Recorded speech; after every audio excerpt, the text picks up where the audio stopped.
हसर्गाः अवातिरतमृतानि विश्वर्तेन मित्रा वरुणा सचेथे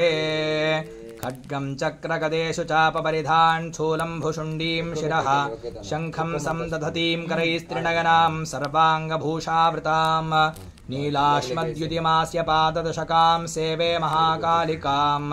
यामस्तौत्स्वपिते हरौ कमलजो हन्तुं मधुं कैटभम् अक्षस्रक्परशुं गदेषु कुलिशं पद्मं धनुष्कुण्डिकां दण्डं शक्तिमसिञ्च चर्मजलजं घण्टां सुराभाजनं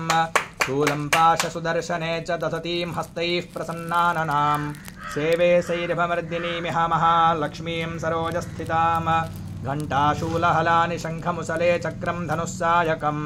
हस्ताब्जैर्दधतीं घनान्दविलसच्छीतां सुतुल्यप्रभां